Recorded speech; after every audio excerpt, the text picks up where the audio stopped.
I've been running this top entrance hive for the past year. These bees are doing amazing. They overwintered well, despite the fact that they came into the winter with kind of a small cluster. This hive is booming. There's a lot of brood, there's a lot of bees, and if I don't split them at some point in the next month, they're gonna swarm. Even though the bees are doing great, I'm not gonna run this hive this year. I'm going to switch these guys to a traditional bottom entrance.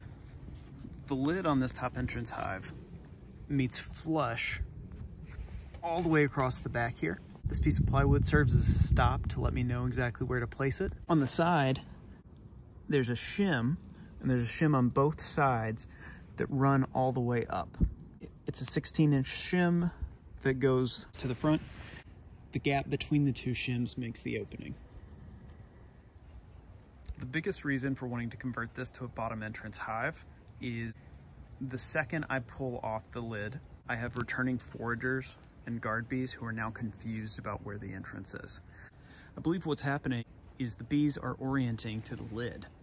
So the second that it's off, even with the rest of the hive intact, before I've removed a box or anything, suddenly they're not sure where to go to enter the hive. By the time I'm done with a hive inspection, in this area, there's a huge queue of bees waiting to get in.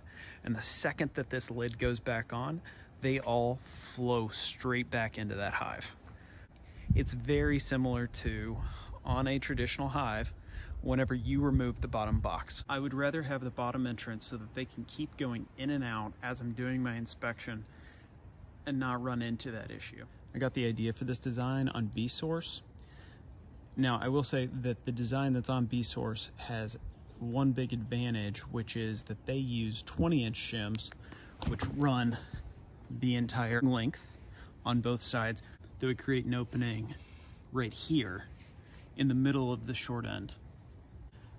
One of the issues with having the entrance on one of the long ends is I've found, so we have the entrance over on this side, they are barely touching these last 3 frames. Another issue that I've had with this hive is keeping the bottom board clean. The person on BeeSource who posted the original design said that they had no issues with the bottom boards being kept clean, that their bees were carrying dead bees up and out. I have not found that to be the case. So I have to periodically go in and shift everything around and clean off that bottom board and shake it out in the yard. It's less likely to have skunks messing with it. That's probably true, but I don't think I have any skunks in this area. I haven't seen any. We have foxes, but they haven't messed with the bees. I did not have to use a mouse guard through the winter, but I would rather not have to clean the bottom board and have the bees use all of the space in the hive more than I care about needing to put in a mouse guard.